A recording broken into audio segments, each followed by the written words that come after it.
Tonight we're diving deep into something that will make your worst beauty disaster look like a relaxing spa day. We're exploring the absolutely terrifying world of medieval beauty hacks. The lengths that women went to in pursuit of beauty standards that were literally killing them. Forget your gentle face wash and moisturizer. Medieval women were willing to poison themselves with lead, burn their faces with mercury, and even gargle with their own urine, all in the name of looking beautiful. So grab your safe modern skincare products and prepare to feel grateful you weren't born 800 years ago. But before we begin this journey into cosmetic chaos, take a moment to like this video if you're ready to feel thankful for your simple face wash routine. Subscribe if you want more stories that will make you appreciate modern life. And let me know in the comments what current beauty trend you think is crazy. Trust me, it's absolutely nothing compared to the horrors we're about to explore together. Now dim the lights, maybe put on some gentle background music, and prepare yourself for a journey into the darkest corners of beauty history. Because what you're about to learn will change how you think about makeup forever. Number 1. Lead-based makeup. Congratulations! You've just woken up as a medieval woman in the year 1350. The sun is streaming through your single small window, but instead of appreciating the natural light, you immediately reach for your beauty supplies. Because in medieval times, looking naturally healthy was actually considered ugly and common. Your mirror isn't a clear glass reflection like you're used to. It's a piece of polished metal that shows a warped, distorted image of your face. Your vanity table is a rough wooden stool with a few clay pots arranged on top. And your morning beauty routine? It's about to slowly murder you from the inside out. You reach for your most prized possession, your face powder. But this isn't the safe talcum powder or mineral makeup you might expect. This is white lead. Pure, toxic, brain-destroying white lead that's been ground into the finest powder that money can buy. And it costs a fortune because it's imported from far away, making it a status symbol as much as a cosmetic. Why lead powder? Because in medieval times, pale skin meant you were wealthy enough to stay indoors all day. Tan skin meant you worked in the fields like a dirty peasant. The paler your skin, the higher your social status. The more you looked like you'd never seen sunlight in your entire life, the more beautiful and refined you were considered to be. You carefully dust the white powder across your cheeks, your forehead, your neck, and even your chest. It feels smooth and cool against your skin, almost luxurious. It makes you look ghostly pale, almost corpse-like. And that's perfect. That's exactly the goal. You want to look like you're made of porcelain, like you're too delicate and precious to ever step outside. The powder goes on thick. Really thick. You're not just dusting it lightly across your face. You're caking it on in heavy layers until your natural skin tone completely disappears underneath a mask of white lead. Your face becomes a blank canvas of toxic metal. But here's what you don't know. What no one in your time understands. Every single day, as you pat that beautiful white powder onto your skin, you're absorbing lead through your pores. It's seeping directly into your bloodstream like a slow-acting poison. The lead travels through your body, settling in your brain, your kidneys, your nervous system, your bones. At first, the effects are so subtle you barely notice them.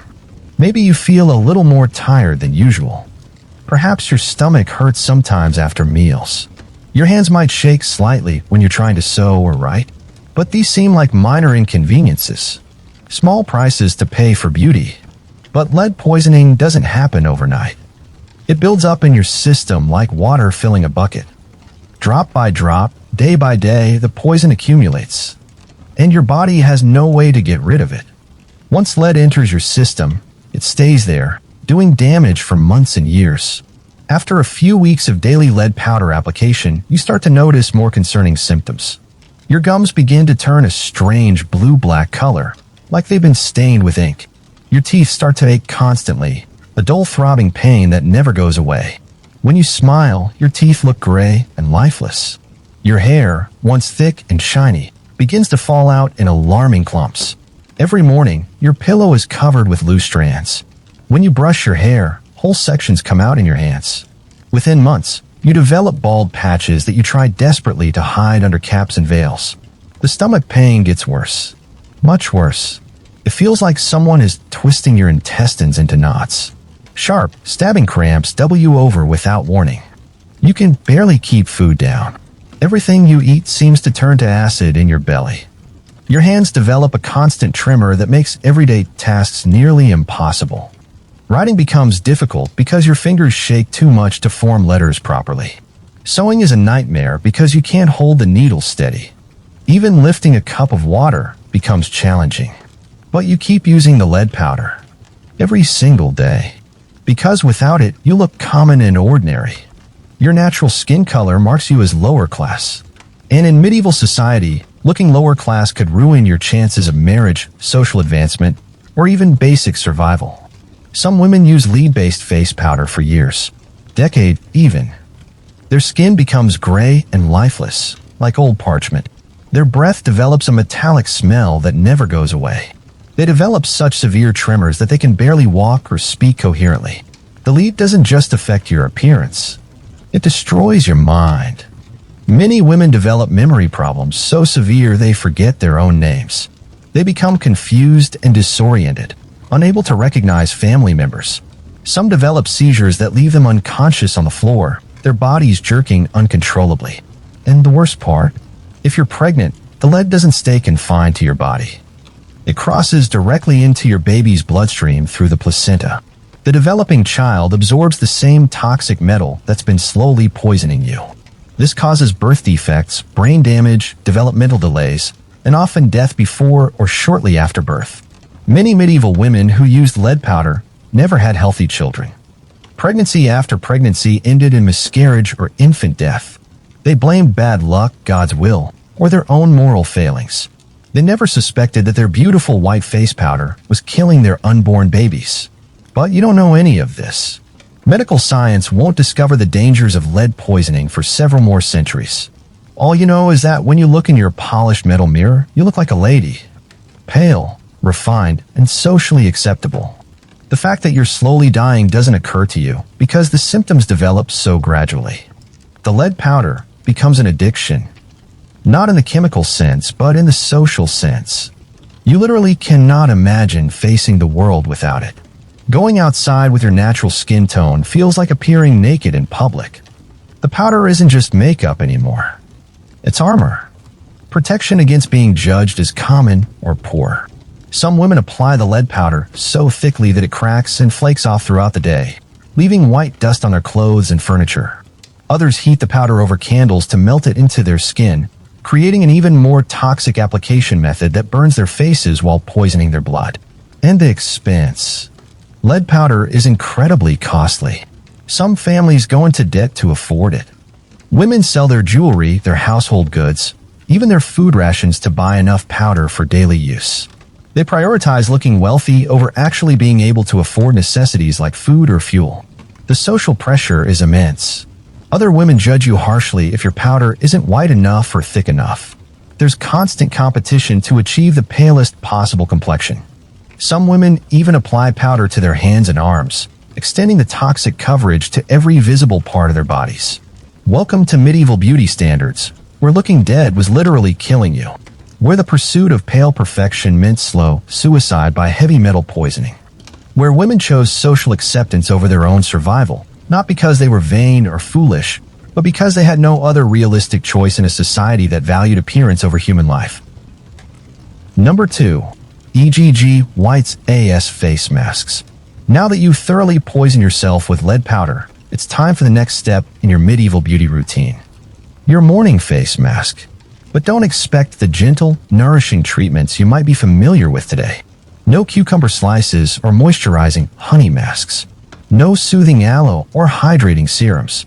You reach for a basket of eggs. But these aren't the clean, refrigerated, sanitized eggs you'd find in a modern grocery store. These are fresh from the chicken coop, covered in dirt, feathers, and chicken droppings. They've been sitting in a basket for days, maybe weeks, without any refrigeration whatsoever. You crack open a raw egg and carefully separate the white from the yolk. The slimy, clear liquid drips between your fingers as you hold it up to examine its consistency. It's thick and gooey, with long stringy bits that stretch when you move your hands apart. This is your medieval face mask. The process is disgusting, but necessary. You smear the raw egg white across your entire face, paying special attention to areas where you want your skin to look tighter and younger. The liquid is cold and sticky, making you shiver as it slides down your cheeks. As the egg white begins to dry, it pulls your skin tight. Really tight. You can barely move your facial muscles without feeling like your skin might crack. Smiling becomes impossible. Talking is extremely difficult. You look like a statue made of hardened protein and poor life choices. This is medieval Botox.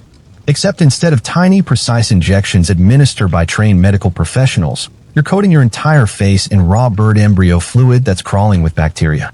The egg whites create a mask-like effect that temporarily shrinks your pores and makes your skin appear smoother and more youthful. You sit completely still as the egg white dries and hardens. Moving your face would crack the mask and ruin the effect. So you remain motionless for an hour or more, staring at your reflection in the polished metal mirror while the protein film tightens around your features. After what feels like an eternity, you begin the process of washing off the mask. You use cold water because hot water would cook the egg whites, essentially scrambling eggs on your face. The hardened protein peels away in flakes and chunks, leaving your skin feeling temporarily tight and smooth.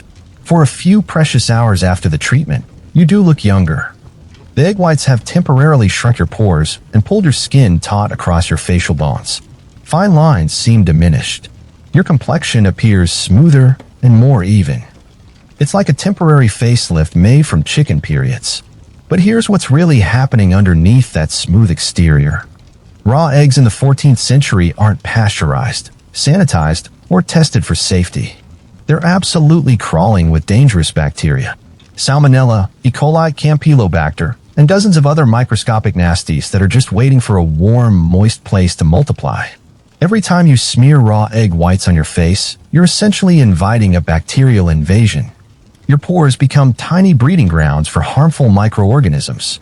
The bacteria penetrate deep into your hair follicles and sebaceous glands, setting up colonies that will cause problems for weeks or months to come. Within a day or two of your egg white facial, small red bumps begin appearing along your hairline. At first, they look like minor pimples. Nothing to worry about. But these aren't ordinary acne breakouts. These are bacterial infections caused by the contaminated egg whites you rubbed all over your face. The bumps grow larger and more painful. They develop white heads filled with pus and blood. Some become so swollen and infected that they feel like small rocks under your skin. The pain is constant and throbbing, making it difficult to sleep or concentrate on daily tasks. But the infections don't stop at simple pustules. The bacteria spread from your pores into the surrounding tissue. Red streaks appear on your face, radiating out from the infected areas like lightning bolts of inflammation. This is cellulitis, a serious soft tissue infection that can be life-threatening without proper medical treatment.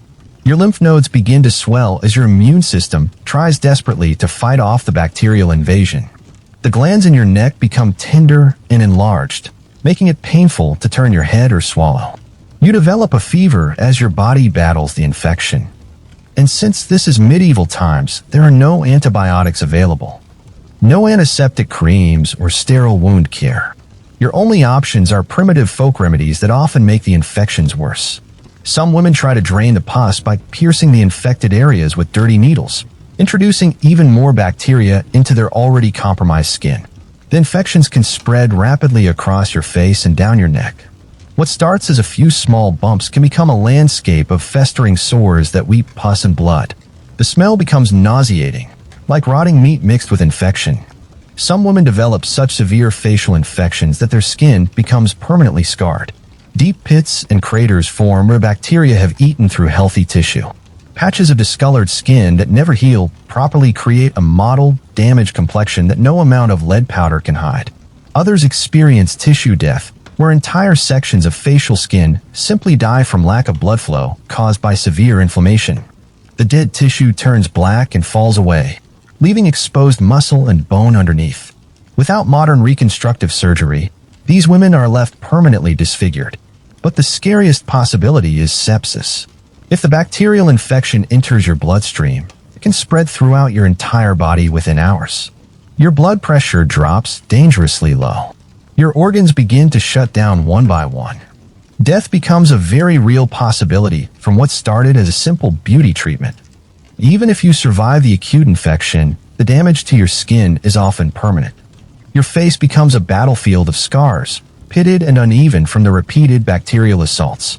The very treatment you used to look younger has aged you dramatically, leaving you looking like you've survived some terrible disease. And yet, you keep doing it. Every few days, you crack open another raw egg and smear the whites across your face. Because for those few hours immediately after treatment, you do look better. Smoother, tighter, more youthful. The temporary benefits seem worth the risk of infection and permanent scarring. The social pressure is enormous. Other women are using egg white facials, so you feel compelled to do the same or risk being seen as someone who doesn't take proper care of herself. The beauty standards of your time demand this sacrifice of health for appearance. Some women become so addicted to the temporary tightening effect that they use egg white masks daily. Their faces become perpetually infected, a constant cycle of bacterial invasion and immune system response. They live in chronic pain and inflammation, all for a few hours of temporarily improved appearance. Welcome to medieval skincare, where your beauty routine is literally a bacterial warfare assault on your own face. Where the pursuit of smooth skin means rolling the dice with deadly infections every single time you look in the mirror. Number 3. Burnt Bread AS Eyeliner. Your face is now a tightly stretched mask of egg white protein and budding bacterial infections, but your beauty routine is far from over. You look at your eyes in the polished metal mirror and notice they appear dull and lifeless. Time for some dramatic eye makeup to make them pop. Time for eyeliner made from burnt breadcrumbs. You take a thick slice of coarse medieval bread. Not the soft processed bread you might imagine, but dense, heavy bread made from rough ground grains, often mixed with sawdust or other fillers to make it go further. This bread is hard enough to use as a weapon, which makes it perfect for your beauty purposes.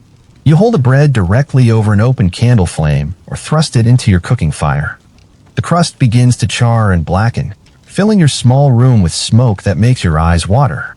You have to be careful not to let the bread catch fire completely, but you want it burned enough to create plenty of black ash and charcoal. The smell is terrible. Burning bread mixed with the various additives and impurities in medieval flour creates an acrid stench that would make a modern fire department respond immediately. But you breathe it in as you work, adding toxic fumes to your lungs while preparing your eye makeup. Once the bread is thoroughly charred, you scrape off the burnt parts with a knife or your fingernails. The blackened crust crumbles into sooty powder that gets under your nails and stains your fingers. You collect this ash in a small dish, creating your medieval mascara and eyeliner kit. But this isn't clean, pure charcoal like you might buy in an art supply store today. This burnt bread ash is full of impurities, bacteria, and toxic compounds created by the burning process.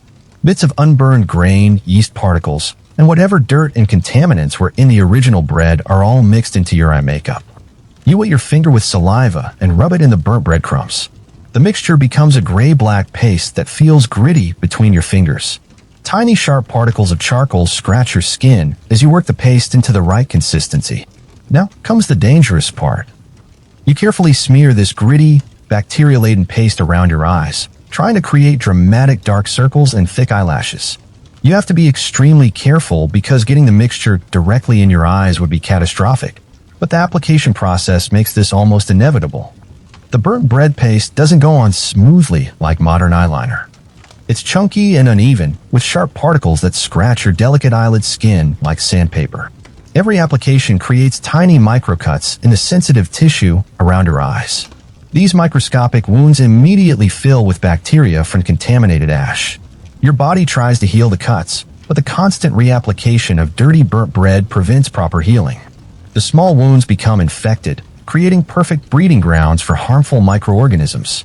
Within hours of application, your eyelids begin to feel irritated and swollen. The skin around your eyes becomes red and tender to the touch. You assume this is normal, just part of the beauty process. After all, everyone knows that beauty requires sacrifice. By the next morning, your eyes are noticeably puffy and inflamed. The infection has taken hold in the damaged tissue around your eyes. Your eyelids feel heavy and sore, making it difficult to open your eyes fully. You look like you've been punched in both eyes, but you still think you look beautiful.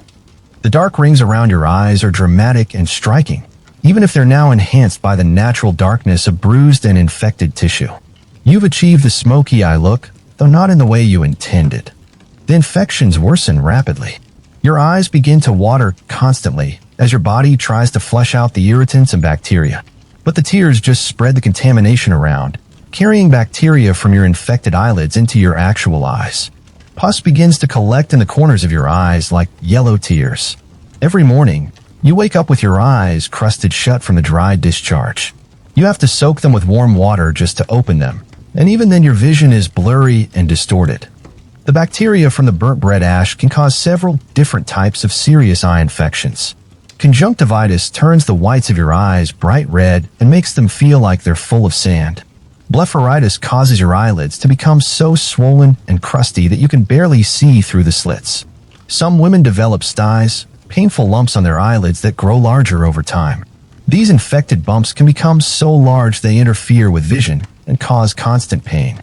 Without proper medical treatment, they can rupture and spread infection to other parts of the face. Even more dangerous are the particles of ash that inevitably get into your actual eyeballs. These tiny sharp fragments scratch the surface of your corneas with every blink. Your eyes try to flush them out with tears, but the gritty burnt bread particles just create more scratches. Over time, these repeated scratches can cause permanent scarring of the cornea. Your vision becomes cloudy and distorted. Colors appear dull and muted. Fine details become impossible to make out. You're slowly going blind from your beauty routine. Some women develop such severe eye infections that they lose their sight entirely. The combination of bacterial infection and physical damage from the sharp ash particles destroys their corneas beyond repair. They spend the rest of their lives in darkness because they wanted dramatic-looking eyes. Others experience a different kind of horror. The burnt bread particles become embedded in their eyeballs, creating permanent black specks in their vision. These foreign objects irritate the eye constantly, causing chronic pain and inflammation. Every blink feels like sandpaper scraping across their corneas. The infections can also spread beyond the eyes themselves. The bacteria travel through the tear ducts and sinuses, causing facial cellulitis that makes the entire face swell like a balloon. The infection can even reach the brain through the nasal passages, causing meningitis and death. And yet, the social pressure to continue using burnt bread eyeliner remains intense. Dark, dramatic eyes are considered essential for beauty in medieval times. Women who don't darken their eyes are seen as plain and unattractive, limiting their marriage prospects and social standing. Some women try to find alternatives to burnt bread, using other char materials like burnt cork or even soot from chimneys. But all of these alternatives are equally dangerous, filled with toxic compounds and harmful bacteria that cause the same devastating eye infections and blindness. The daily routine becomes a nightmare of pain and infection, but it's considered normal. Women help each other apply the dangerous eye makeup, sharing contaminated brushes and infected ash. They pass eye infections back and forth like a twisted beauty ritual. Your eyes are now streaming with infected tears, your vision is blurred and cloudy, and your eyelids are so swollen you can barely see through the slits. But at least your eyes look dramatically outlined, even if that dark outline is actually infected tissue and dried blood rather than stylish makeup. Welcome to medieval eye makeup, where achieving the perfect smoky eye look means literally smoking your eyeballs with toxic fumes and then grinding sharp, bacteria-laden particles into your most sensitive facial features. Number 4. Mouse fur for fake eyebrows. Your eyes are now streaming with pus and barely functional from the burnt bread infections, but you've noticed another beauty crisis in your polished metal mirror. Your eyebrows are too thin. The lead poisoning has caused much of your hair to fall out, including your eyebrows, and now you look perpetually surprised or confused. But this is actually a complex beauty problem because eyebrow fashions change frequently in medieval times. Just a few years ago, thin eyebrows or no eyebrows at all were considered the height of sophistication. Noble women would pluck their eyebrows completely bare and extend their foreheads by also plucking their hairlines several inches back. But fashion is fickle, and now thick, dark, dramatic eyebrows are back in style. Unfortunately, you spent years plucking your eyebrows into oblivion, and the lead poisoning has prevented what little hair remained from growing back properly. You need a solution, and you need it fast. The answer comes from an unlikely source: mice. Those small furry rodents that scurry around your kitchen and eat your grain stores are about to become your beauty suppliers. Because when you need fake eyebrows in medieval times, mouse fur is considered the premium option. First, you need to catch some mice. This isn't as easy as it sounds in an era before modern traps. You set up primitive snares using loops of string, or you might borrow the neighbor's cat for a hunting expedition. You need mice with the right color fur to match what your natural eyebrows used to look like. Once you've caught a suitable mouse, the real work begins. You have to skin the tiny animal very carefully, preserving strips of pelt with the hair still attached. This is delicate work that requires a steady hand and a strong stomach. You're essentially creating a tiny fur coat that will be glued to your face. The skinning process is gruesome and smelly. Mouse blood gets under your fingernails and stains your hands. The tiny bones crack audibly as you work. The smell of blood and small animal musk fills your room, but you persevere because beauty demands sacrifice. You end up with several strips of mouse pelt, each about the length and width of an eyebrow. The fur is soft and fine, but it's also crawling with microscopic parasites and bacteria that were living on the mouse when it was alive. Now comes the application process. You need adhesive to attach the mouse fur to your face, and your options are limited to whatever natural sticky substances you can find. Tree sap is the most common choice, heated until it becomes pliable, and then applied like medieval superglue. The tree sap burns your skin as you apply it. It's caustic and full of chemical compounds that cause immediate irritation and chemical burns.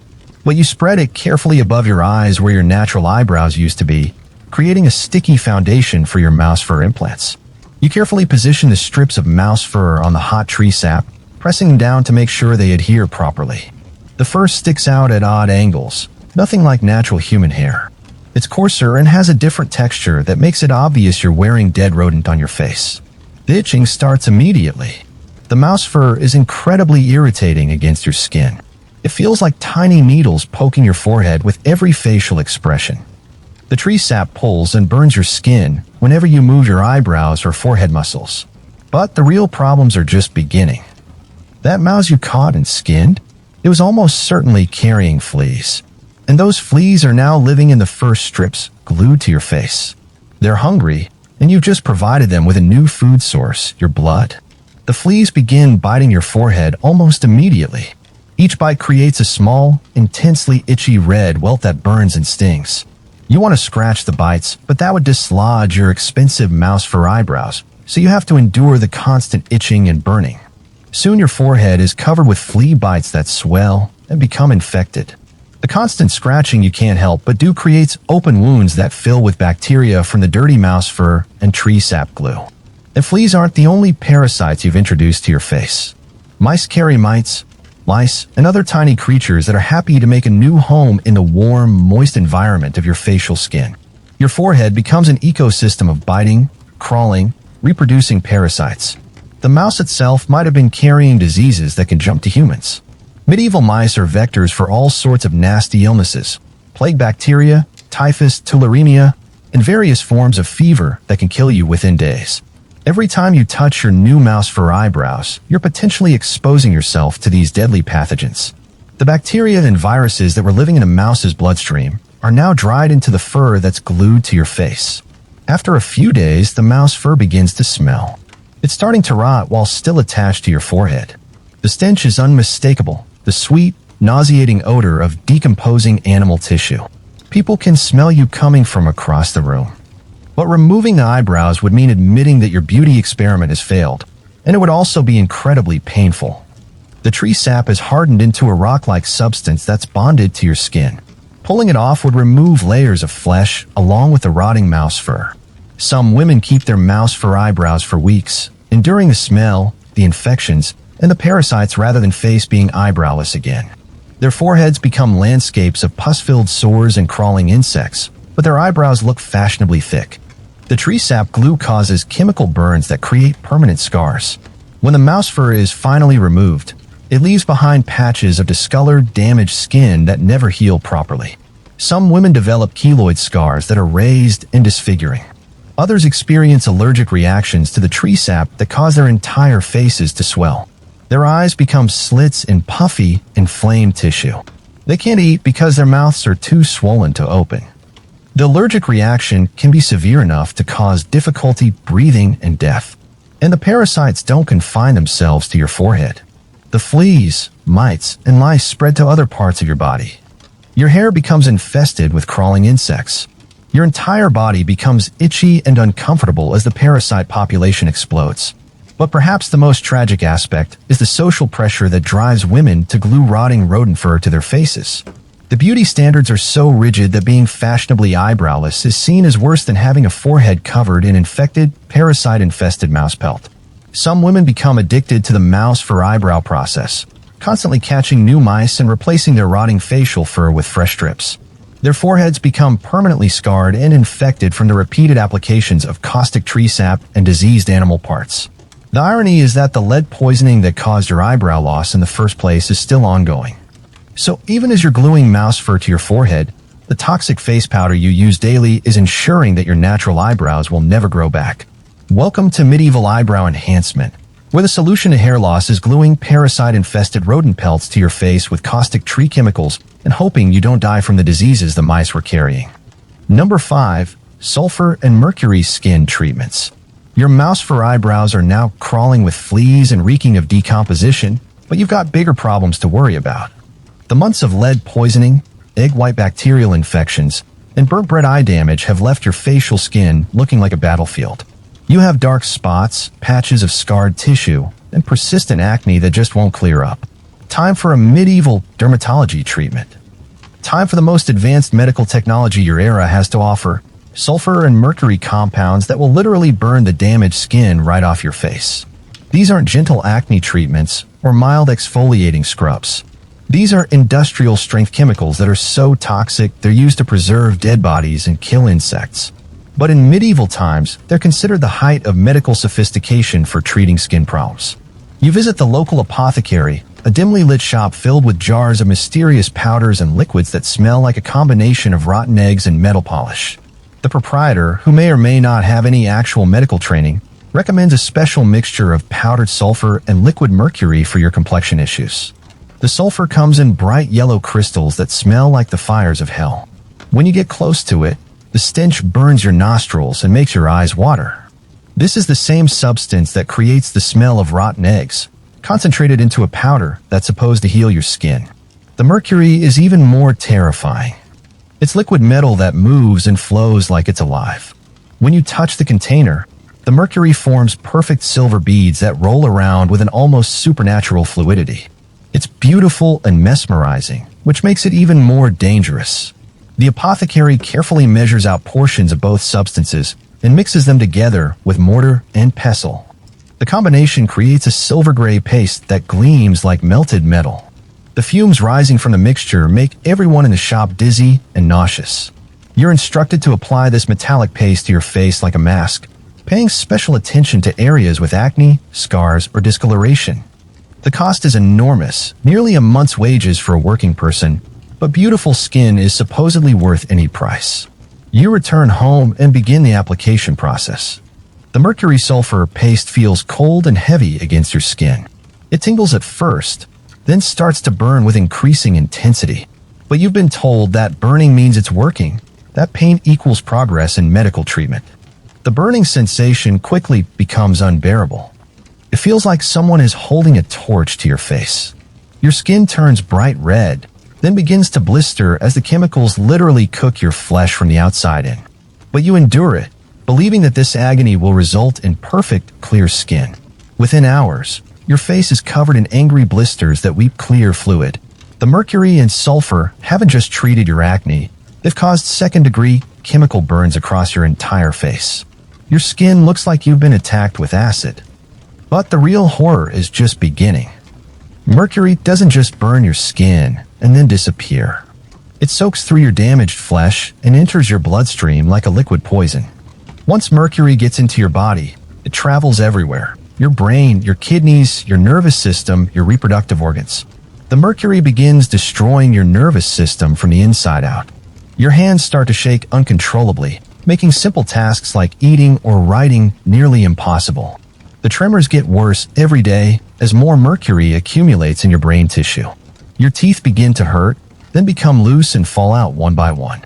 The mercury attacks the tissues that hold your teeth in place, causing your gums to reseed and bleed constantly. Your saliva turns pink from the continuous bleeding, and speaking becomes difficult because your mouth is always full of blood. The sulfur component of your face mask continues its own assault on your skin. Sulfur is incredibly drying and caustic, stripping away not just the damaged top layer of skin, but continuing to burn deeper and deeper into healthy tissue underneath. Your face develops deep craters where the chemical burns were most severe. These aren't just surface wounds that will heal in a few weeks. These are permanent scars that go down to the muscle layer. Your face looks like it's been attacked with a blowtorch. But the mercury poisoning affects much more than just your teeth and skin. As it accumulates in your brain, you begin to experience personality changes that terrify your family and friends. You become irritable and aggressive, flying into violent rages over minor inconveniences.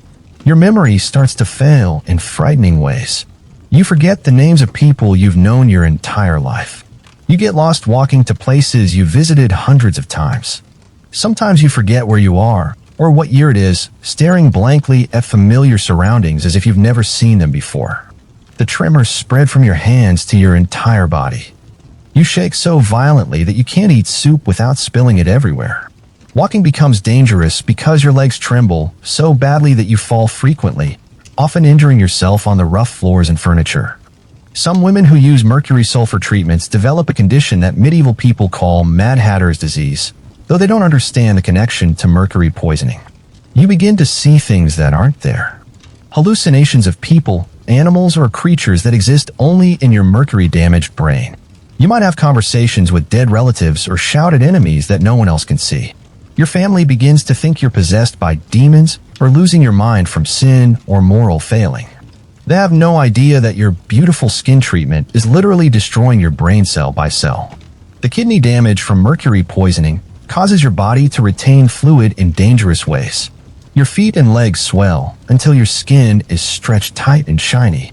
Sometimes the swelling is so severe that your skin splits open, weeping clear fluid that never stops flowing. And the acne problems you were trying to solve, they're actually getting worse.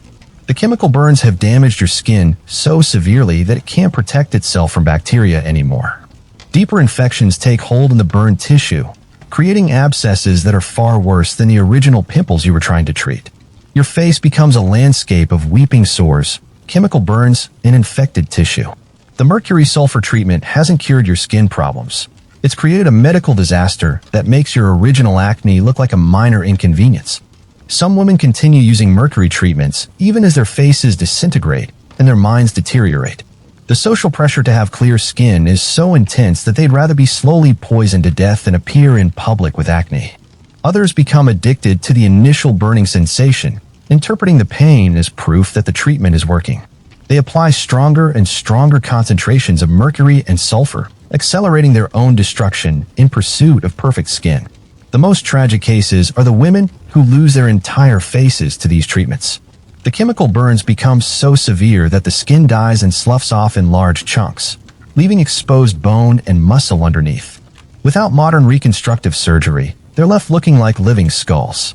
And all the while, the mercury continues its silent assault on their internal organs. Their kidneys fail, their brains deteriorate, and their nervous systems collapse. What started as a beauty treatment becomes a slow, agonizing death sentence. The apothecaries who sell these treatments have no understanding of their dangers. They see the immediate effects, the burning away of damaged skin, and interpret this as healing. They don't follow up to see the long-term devastation their products cause. Some women try to treat the mercury poisoning with even more dangerous substances. They take arsenic internally, believing it will counteract the mercury. Or they use lead-based remedies to try to stop the tremors. Each attempted cure just adds more poison to their already toxic bodies. Your mercury sulfur facial has turned you into a walking medical catastrophe. Your face is a crater-covered wasteland, your hands shake uncontrollably, your teeth have fallen out, and your brain is slowly dissolving in a soup of toxic metal. But at least for those first few hours after treatment, your acne was temporarily reduced. Number 6. Vinegar hair rinses. Your face is now completely destroyed by mercury poisoning, and your brain is slowly dissolving. But there's still one more aspect of your appearance that needs attention. Your hair. What little hair you have left after the lead poisoning has been looking dull, lifeless, and stringy from months of poor nutrition, stress, and the various toxins you've been absorbing through your damaged skin. You've heard from other women that vinegar can make hair shine like spun gold. This seems like a relatively harmless beauty treatment compared to the chemical warfare you've been waging on your face, so you decide to give it a try. But this isn't the mild, diluted vinegar you might use in modern cooking. This is strong, acidic medieval vinegar that's been fermenting for months or even years. The acetic acid concentration is so high that it can dissolve metal coins and strip paint from wood surfaces. You fill a large wooden bucket with this industrial-strength vinegar and heat it over your fire until it's steaming hot. The fumes rising from the heated acid are so strong they make your already damaged eyes water uncontrollably and burn your throat when you breathe. You lean over the bucket and slowly pour the scalding acid over your head, trying to distribute it evenly through your remaining hair. The vinegar is so hot and acidic that it immediately burns your scalp on contact. Your skin turns bright red and starts to blister from the chemical and thermal assault. The smell is overwhelming.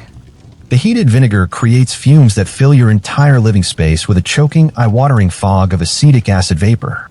You can taste the acid in the back of your throat, and it burns all the way down to your stomach when you swallow. You massage the vinegar through your hair, feeling it burn and tingle against your scalp. The acid is so strong that it strips away not just dirt and oil, but also the protective protein coating on each individual hair strand. Your hair becomes brittle and fragile almost immediately. At first, the treatment does seem to work. The acid has roughened the surface of your hair cuticles, creating tiny scratches that catch and reflect light. Your hair appears shinier and more lustrous than it has in months. For a brief moment, you feel like you might have found a beauty treatment that actually works without causing permanent damage. But that illusion doesn't last long. Within hours of the vinegar treatment, your hair begins to feel different. It's dry and straw-like, with a texture more like straw or dry grass than human hair. When you try to comb it, entire sections break off in your hands. The acid has literally dissolved the protein structures that give hair its strength and flexibility. What's left is weak, damaged, and prone to snapping at the slightest touch. Every time you brush your hair, you lose more of it. Your pillow is covered with broken hair fragments every morning. And the smell. The vinegar smell never goes away. No matter how many times you rinse your hair with water, the acidic odor clings to every strand. People can smell you coming from across a crowded room. The stench is so strong that even you can't escape it, constantly inhaling the sour, pickle-like reek of your own hair. The vinegar has also severely burned your scalp. The skin on your head is red, inflamed, and covered with acid burns that weep clear fluid. These chemical burns become infected quickly in the unsanitary conditions of medieval life. Pus-filled sores develop across your entire scalp. As the burns heal, they create thick scar tissue that prevent hair follicles from functioning properly. Even if your hair manages to grow back, it comes in patchy and uneven, growing around the scarred areas in strange patterns that make you look like you have some sort of scalp disease. Some women develop permanent bald patches from vinegar treatments. The acid burns are so severe that they destroy the hair follicles completely, leaving smooth, shiny areas of scar tissue where hair used to grow. Once a follicle is destroyed by acid, it can never produce hair again. Others experience a different kind of horror. The strong acid soaks through their damaged scalps and causes chemical burns to the skull bone underneath. The vinegar literally begins to dissolve their skulls, creating painful lesions in the bone that never heal properly. The acid also affects your hair's ability to hold color.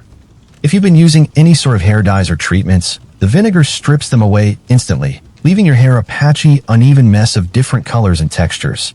But perhaps worst of all is the texture of your remaining hair. It feels like steel wool or dried seaweed. It's rough, scratchy, and impossible to style in any attractive way. You've traded healthy, normal hair for something that looks and feels like it belongs on a scrub brush. The social consequences are severe. The constant smell of vinegar marks you as someone who uses desperate beauty treatments. Other people avoid sitting near you or talking to you because the odor is so overwhelming. You've isolated yourself socially in pursuit of shinier hair. Some women become obsessed with vinegar hair treatments, using stronger and stronger acid concentrations in hopes of achieving better results. They heat the vinegar to higher temperatures and leave it on their scalps for longer periods, accelerating the damage to their hair and skin. The most tragic cases are women who lose their entire scalps to vinegar burns. The acid damage becomes so severe that the skin dies and peels away in large sheets, leaving exposed skull bone underneath. Without modern medical treatment, these infections are often fatal. And the irony is that healthy, well-nourished hair would shine naturally without any treatment at all. The dullness you were trying to cure was actually caused by the malnutrition, stress, and toxin exposure from your other beauty treatments. You were trying to solve a problem that your beauty routine had created in the first place. Your hair is now falling out in clumps, smells like a pickle factory, and feels like steel wool. But at least for those first few hours after treatment, it did catch the light beautifully. Even if your scalp looks like you've been attacked with industrial acid. Number 7. Blood for blush. Your hair is now falling out from acid burns and your entire head reeks of vinegar, but you've noticed another beauty crisis in your warped metal mirror. Your cheeks look pale and sickly. The lead poisoning, mercury exposure, and general malnutrition have left you with a grayish, corpse-like complexion that no amount of white lead powder can improve. You need color in your cheeks. You need the rosy glow of youth and health. But you don't have access to modern blush or rouge. So you'll have to create your own color using the most readily available red substance, blood. The process starts simply enough. You pinch your cheeks hard with your fingernails, digging the sharp edges into your skin until you break the tiny blood vessels underneath. The pain is sharp and immediate, but it does create small red spots where your nails have damaged the capillaries. But the color isn't dramatic enough. The small pinprick marks barely show up against your sickly complexion. You need more blood, more color, more dramatic results. So you take a sharp stick or needle and deliberately scratch your cheeks until they bleed freely. Fresh blood wells up from the scratches and runs down your face in thin red streams. You smear it around with your fingers, trying to create an even, rosy glow across your cheekbones. The warm blood feels sticky and thick as you spread it across your skin. At first, the effect is exactly what you wanted. Your cheeks have a bright, healthy color that makes you look alive and vibrant for the first time in months. The blood creates a natural-looking flush that seems to glow from within your skin. But blood isn't a cosmetic product. It's a bodily fluid that's designed to clot and protect wounds, not to sit on your skin as a beauty treatment. As the blood begins to dry, it turns from bright red to dark brown, then to black.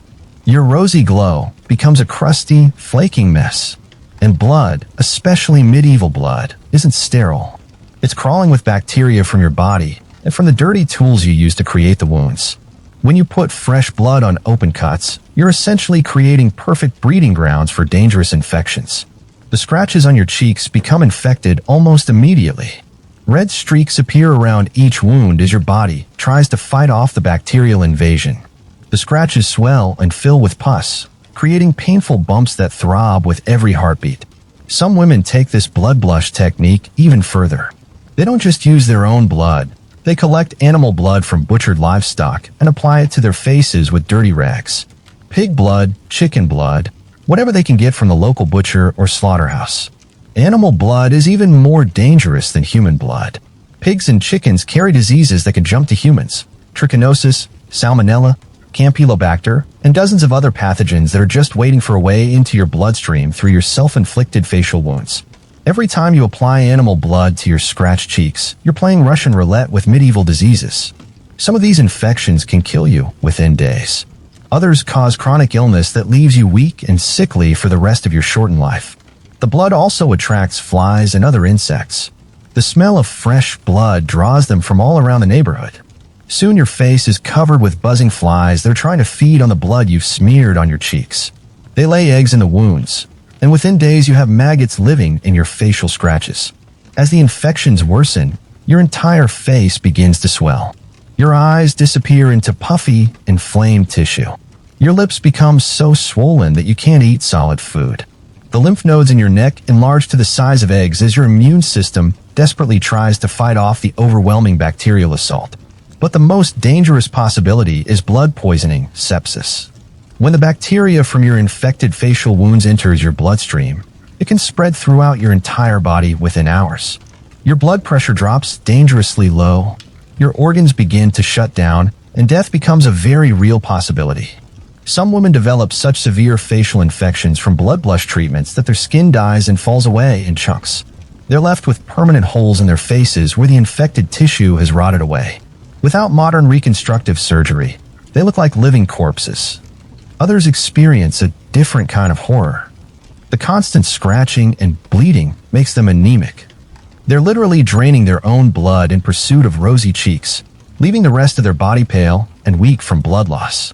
The irony is that they're making themselves look sickly while trying to appear healthy. The social consequences are severe as well. The smell of dried blood, infected wounds, and rotting flesh makes people avoid you. The constant bleeding and oozing from your facial wounds is disgusting and frightening to others. You mark yourself as diseased and dangerous. And yet, the pressure to have rosy cheeks is so intense that many women continue this practice, even as their faces disintegrate from infection. They see the brief period of beautiful color and convince themselves that the permanent damage is worth those few hours of attractive appearance. Some women become addicted to the process of self-harm involved in creating blood blush. The pain and blood becomes psychologically necessary, not just for beauty, but for emotional release. They scratch deeper and more frequently, escalating the damage to their faces and their health. The most tragic cases are the women who die from blood poisoning caused by their beauty routine. They start with small scratches for a bit of color and end up with systemic infections that shut down their organs. Their last conscious moments are spent watching their faces rot away, while their families pray helplessly beside their beds. Your cheeks now have plenty of color, the angry red of infection mixed with the dark brown of dried blood and the yellow-green of pus. It's not exactly the rosy glow you were hoping for, but at least you're not pale anymore. Even if your face is slowly rotting away from the inside out. Number 8. Arsenic face powder. Your cheeks are now a festering mess of infected blood and rotting tissue, but you still have one more major skin problem to address. The months of lead poisoning have left your face covered with dark spots, patches of discolored skin, and areas of permanent damage that no amount of white lead powder can cover anymore. You need something stronger. Something that will completely resurface your skin and give you the pale, flawless complexion that medieval beauty standards demand. You need arsenic rat poison ground into a fine powder and applied directly to your face. Arsenic face powder is the ultimate luxury item in medieval cosmetics. It's incredibly expensive because it has to be imported from distant mines where workers frequently die from exposure to the toxic substance. But it's marketed as the most effective skin treatment available, guaranteed to give you perfect porcelain-like skin. You visit a specialized cosmetics merchant who keeps the arsenic powder in a locked box, treating it like the precious and dangerous substance it is. The powder is pure white and incredibly fine, almost like flour but with a slightly metallic smell that burns your nostrils when you get close to it. The merchant explains how to prepare the arsenic treatment. You're supposed to mix the powder with water or rose water to create a smooth paste, then apply it to your face like a mask. The cost is astronomical, more than most people earn in a year, but perfect skin is supposedly worth any price. You carefully measure out a small amount of the arsenic powder and mix it with water in a clean bowl. The mixture is odorless and looks innocent enough, like flour mixed with milk. You have no idea that you're literally creating a face mask out of one of the most toxic substances known to humanity. You spread the arsenic paste across your face, paying special attention to the dark spots and damaged areas left by the lead poisoning. The mixture goes on smoothly and feels cool and refreshing against your damaged skin. For once, a beauty treatment doesn't immediately cause burning or pain. At first, the arsenic treatment actually seems to work. Within a few days, the top layer of your damaged skin begins to peel away, revealing fresher skin underneath. The dark spots fade and your complexion looks more even. You're convinced you've finally found a beauty treatment that delivers real results. But arsenic doesn't just remove damaged skin cells, it kills healthy ones too. And it doesn't stop killing them. Layer after layer of skin dies and peels away as the arsenic continues its chemical assault on your face. What started as gentle exfoliation becomes a process of facial destruction. The arsenic also gets absorbed through your damaged skin and enters your bloodstream, where it begins a systematic attack on every organ system in your body. Unlike lead or mercury, which targets specific areas, arsenic is an equal opportunity poison that damages everything it touches. Your hair starts falling out in alarming quantities. Not just breaking off like with acid treatments, but actually falling out at the roots. Within weeks, you're completely bald. Your eyebrows disappear entirely. Even your eyelashes fall out, leaving your eyes looking strange and naked. Your fingernails develop distinctive white lines across them, like zebra stripes marking the weeks of arsenic exposure. These lines are permanent markers of poisoning that will remain for the rest of your life, assuming you live long enough for the nails to grow out completely. You develop terrible stomach cramps that feel like someone is twisting your intestines into knots with hot metal tools. The arsenic is destroying your digestive system from the inside, causing ulcers and bleeding throughout your stomach and intestines. You can barely keep food down, and everything you eat causes excruciating pain. But the skin effects are the most visible and horrifying. Your face develops angry red sores that refuse to heal. The arsenic has damaged your skin so badly that it can't repair itself anymore. Open wounds appear and just keep growing larger and deeper. Some areas of your face begin to turn black as the tissue dies from arsenic damage. The skin literally rots away while still attached to your face, creating holes that go down to the muscle and bone underneath. You look like you're decomposing while still alive. The arsenic also attacks your nervous system, causing tremors, confusion, and eventually seizures. Your hands shake so badly you can't feed yourself. Your vision becomes blurry and distorted. Sometimes you forget where you are or who you're talking to as the poison slowly dissolves your brain tissue. Other women who use arsenic face powder develop different but equally horrifying symptoms. Some go completely blind as the arsenic destroys their optic nerves. Others develop heart problems that cause them to collapse without warning. The poison finds the weakest parts of each person's body and attacks them mercilessly. The most cruel aspect of arsenic poisoning is how long it takes to kill you. Unlike mercury or lead, which can cause relatively quick deaths, arsenic keeps you alive while systematically destroying your body piece by piece. You remain conscious and aware as your face rots away and your organs shut down one by one. Some women continue using arsenic powder even as their faces disintegrate before their eyes. The social pressure to maintain perfect skin is so intense that they'd rather die slowly and horribly than appear in public with natural imperfections. The arsenic trade creates a network of suffering that extends far beyond the women who use it. The miners who extract arsenic or die young from lung disease. The workers who process it into powder develop skin conditions that never heal. Everyone involved in creating this beauty product is slowly poisoned by it. And the arsenic doesn't just stay in your body, it gets passed on to your children. If you're pregnant while using arsenic face powder, the poison crosses through the placenta and damages your developing baby. Many arsenic users never have healthy children. Their pregnancies end in miscarriage or babies born with severe birth defects. The most tragic irony is that arsenic was marketed as a cure for the skin damage caused by lead poisoning.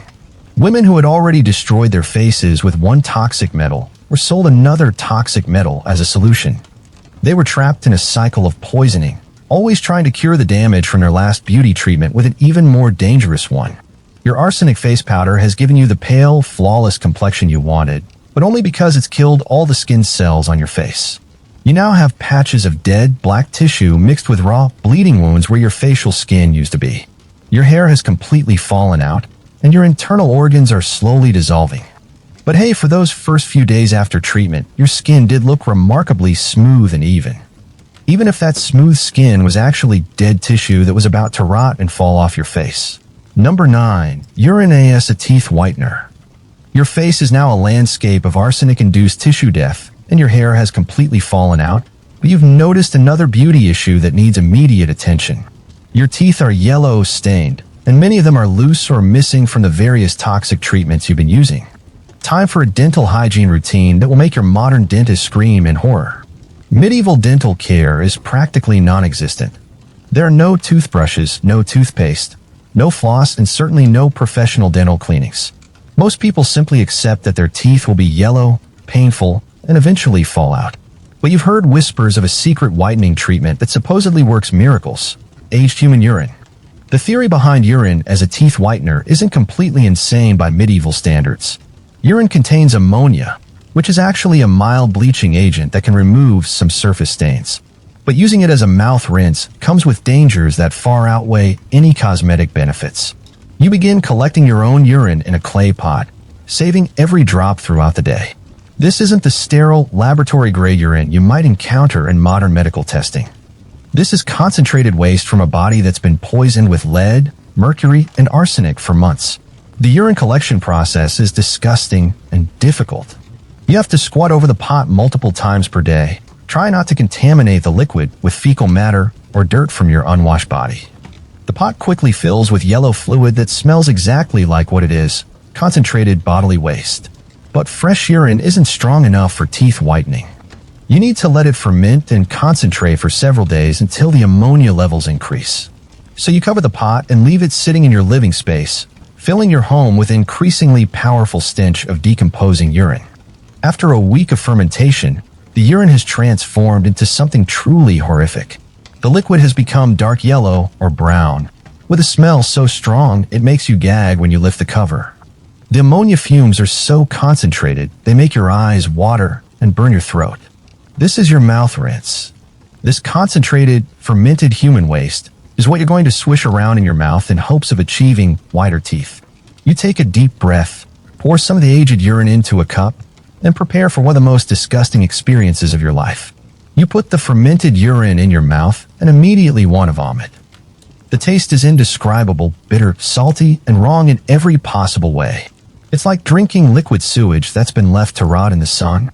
But you force yourself to swish it around your teeth, trying to coat every surface with a concentrated ammonia.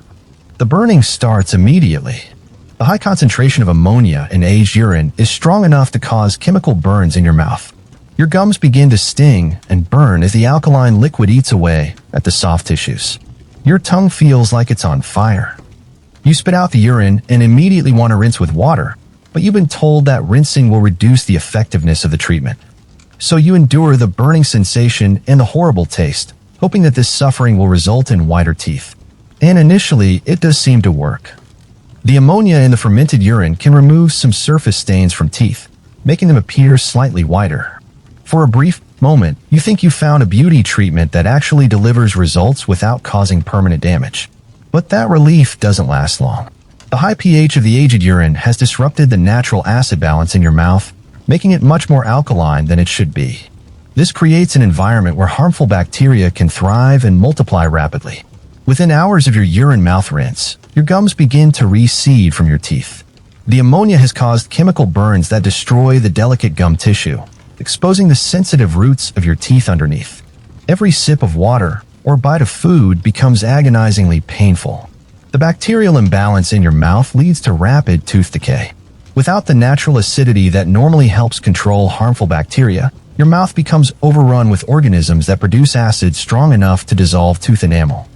Your teeth begin to develop cavities at an alarming rate, and the smell never goes away.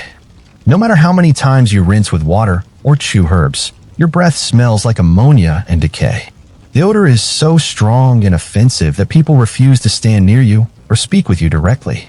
You've achieved social isolation through dental hygiene.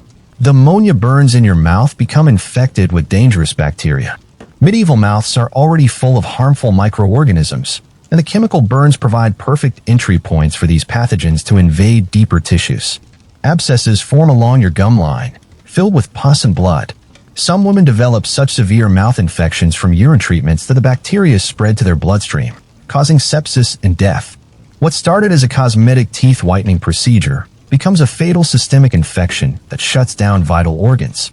Others experience a different kind of horror. The repeated ammonia exposure destroys their taste buds entirely. They lose the ability to taste food, making eating a joyless necessity instead of a pleasure.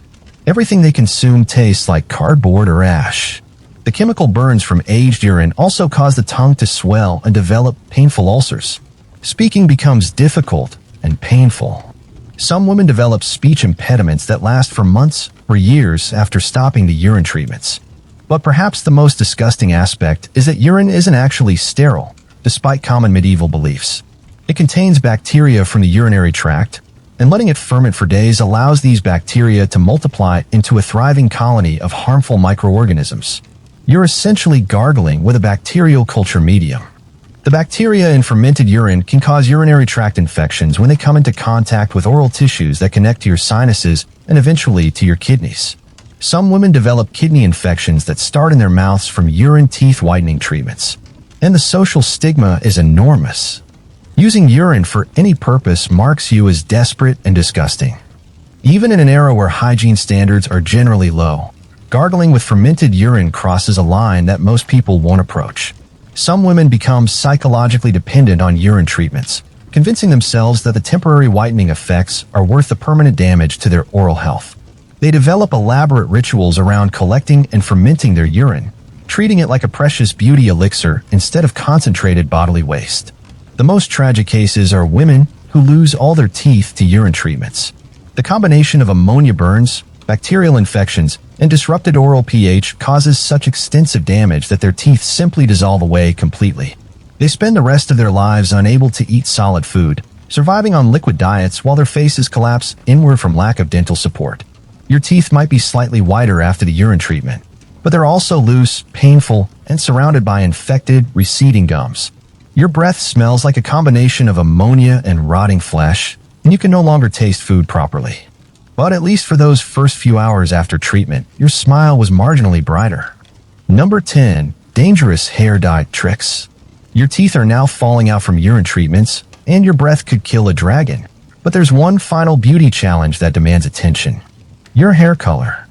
What little hair you have left after all the lead poisoning and arsenic treatments is dull brown, which marks you as common and boring in medieval beauty standards. Blonde hair is exotic, beautiful, and associated with angels and nobility. It's the ultimate status symbol that can elevate your social standing and marriage prospects. Unfortunately, you weren't born blonde, and achieving that coveted golden color in medieval times requires chemical processes that make modern hair bleaching look like gentle conditioning treatments. The most popular hair lightening method involves a combination of lye and quicklime, two substances so caustic they're also used to dissolve dead bodies and strip paint from wooden surfaces. But medieval women are willing to put these industrial chemicals directly on their scalps in pursuit of blonde perfection. Lye is made from wood ash mixed with water, creating a solution so alkaline it can dissolve organic matter on contact. Quicklime is created by heating limestone to extreme temperatures, producing a powder that generates tremendous heat when mixed with water.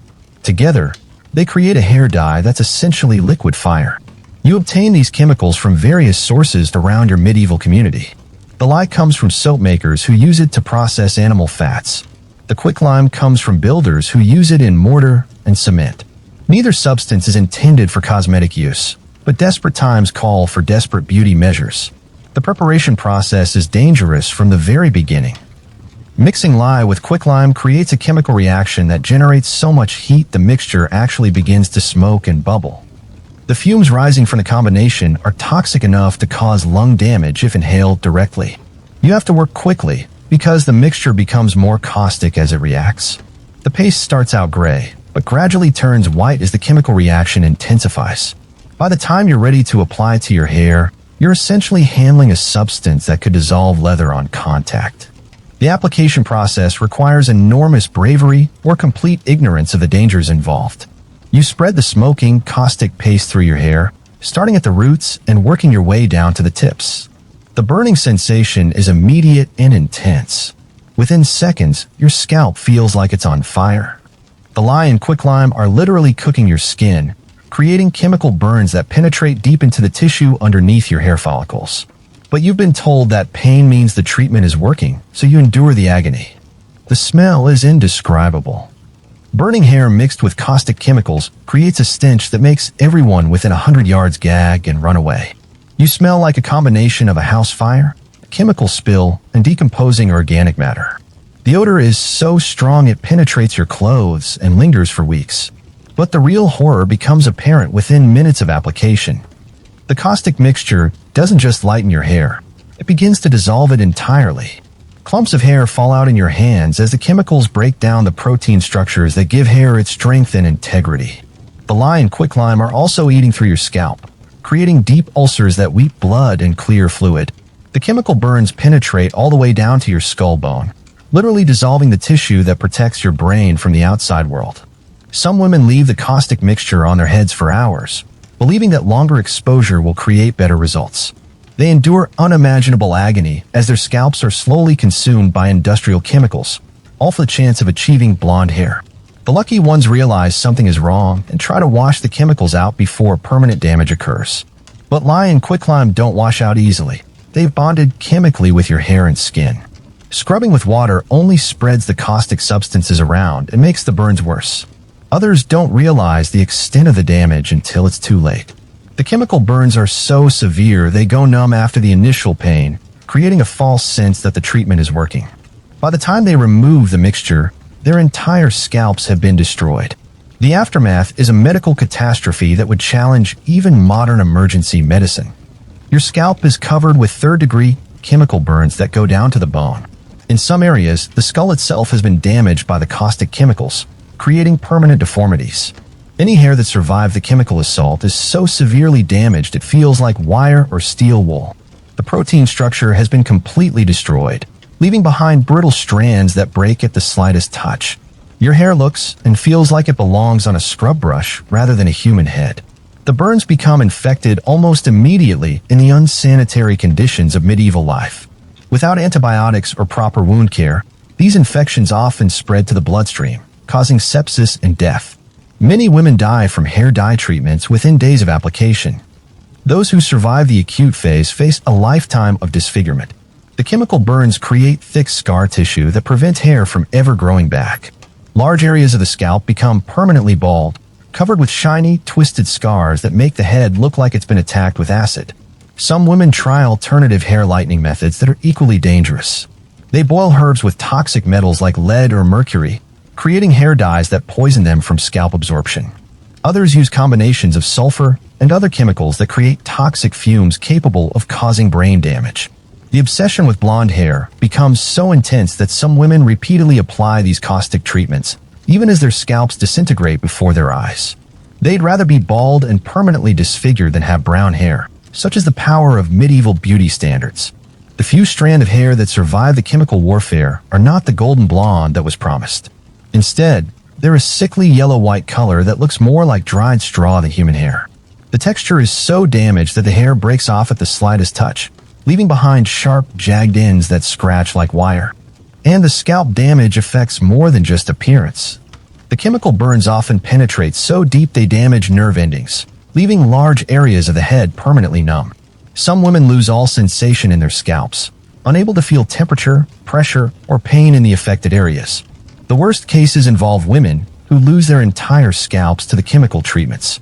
The caustic substances burn so deeply that the skin dies and peels away in large sheets, leaving exposed skull bone underneath.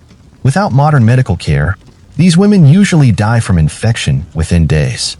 But even those who survive with partial scalp destruction face a lifetime of medical problems. The open wounds never heal properly in medieval conditions. They become chronic sources of infection that drain pus and blood constantly. The smell of rotting tissue follows these women wherever they go. The social consequences are as devastating as the physical ones. The horrific scarring and constant infections mark these women as diseased and dangerous. They're shunned by their communities and often accused of being cursed or possessed by demons. Some families abandon women who've been disfigured by hair dye treatments, unable to cope with the medical care required or the social stigma attached. These women end up as beggars or outcasts, slowly dying from untreated infections while society turns away in disgust. The hair dye industry that creates these horrors operates without any safety regulations or consumer protections. The people who sell lye and quicklime as beauty products have no medical training and no understanding of the devastating consequences their products cause. They market these treatments as luxury items that will transform ordinary women into blonde goddesses. They charge enormous prices for substances that cost almost nothing to produce, profiting from desperation and vanity while leaving a trail of mutilated customers behind. The most tragic aspect is that many women who survive hair dye disasters continue seeking new treatments, convinced that the next chemical combination will finally give them the blonde hair they crave without the horrific side effects. They become trapped in cycles of self-destruction, always chasing an impossible ideal. Your caustic hair treatment has achieved its goal in the most literal sense possible. You no longer have brown hair because you no longer have any hair at all. Your scalp is a landscape of chemical burns, infected tissue, and exposed bone. But at least no one can say your hair color is boring anymore. So there you have it. 10 medieval beauty hacks that make your worst beauty disaster look like a minor inconvenience. You've poisoned yourself with lead, burned your face with mercury, blinded yourself with burnt bread, glued rotting mouse fur to your forehead, and dissolved your scalp with industrial chemicals.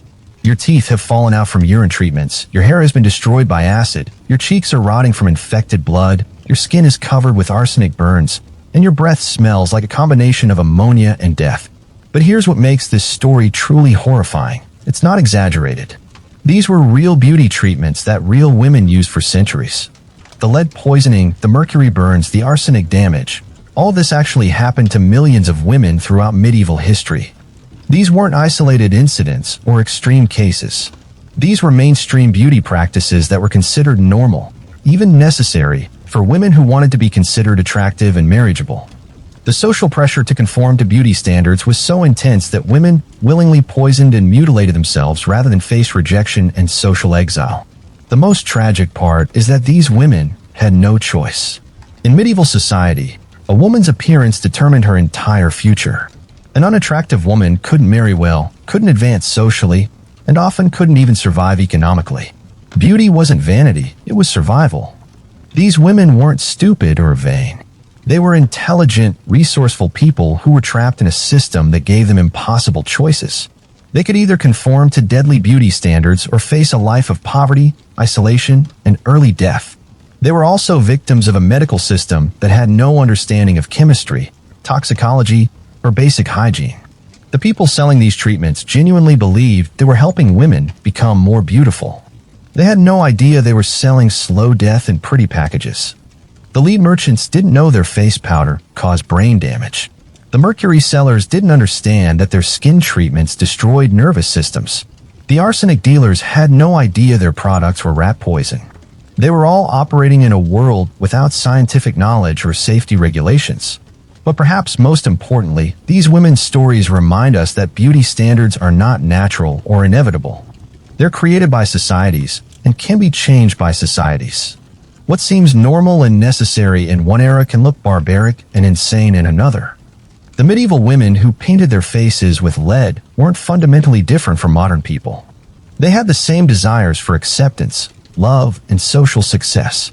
They were just unfortunate enough to live in an era that demanded they destroy themselves to achieve those goals.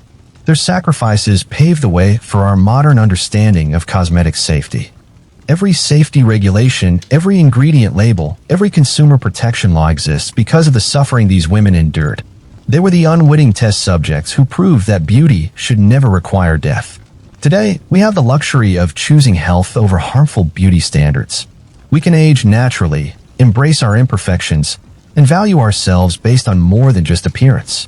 That freedom was bought with the blood, pain, and lives of countless medieval women. So the next time you complain about a pimple or a bad hair day, remember the woman who rubbed mercury into her face until her teeth fell out. Remember the one who glued mouse fur to her eyebrows and died from plague. Remember the countless others who traded their health, their sanity, and their lives for a chance to be considered beautiful. Their stories should make us grateful for how far we've come, but they should also make us vigilant about how far we could fall back. Beauty standards are still capable of causing harm. Women still sometimes sacrifice their health for appearance. The temptation of value looks over life never completely goes away.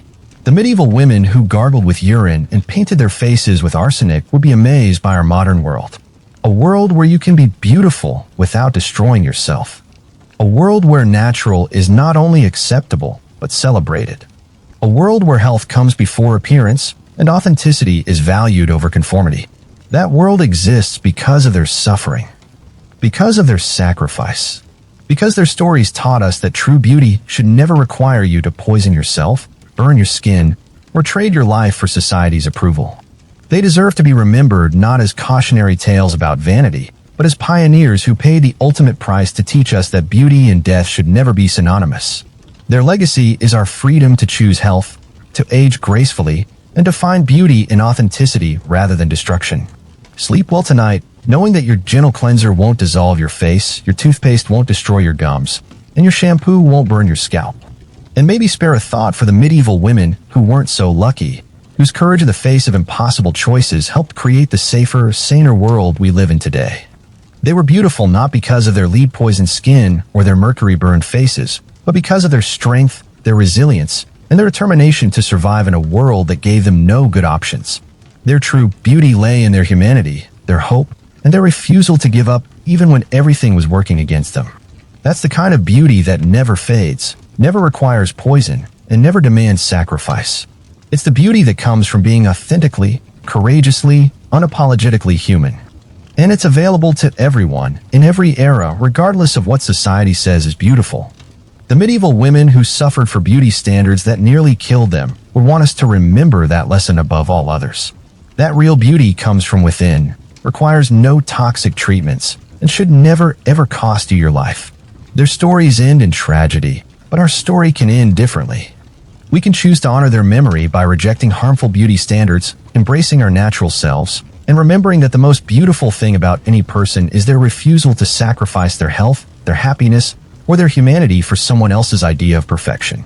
The bizarre beauty hacks of medieval women teach us that progress is possible, that suffering is not necessary, and that true beauty has nothing to do with lead powder, mercury treatments, or any of the other horrors that once passed for cosmetic care. We are the beneficiaries of their pain, the inheritors of their lessons, and the guardians of the freedom they unknowingly fought to secure. We owe it to them and to ourselves to use that freedom wisely, to choose health over harm, and to remember that beauty without safety is just another word for slow suicide. Their legacy lives on not in the treatments that destroyed them, but in our ability to reject those treatments and choose something better, something safer, something that honors the human body instead of destroying it. That's the real beauty of the modern world. Not that we've perfected cosmetic science, but that we've learned to value human life over aesthetic perfection. The medieval women who paid the ultimate price for beauty would be proud to know that their sacrifice led to a world where beauty and survival are no longer mutually exclusive. In their memory, choose health, choose safety, choose life, and never forget that the most beautiful thing you can do is refuse to harm yourself in pursuit of someone else's impossible standards. The bizarre beauty hacks of medieval women are finally, mercifully, a thing of the past. Let's make sure they stay that way.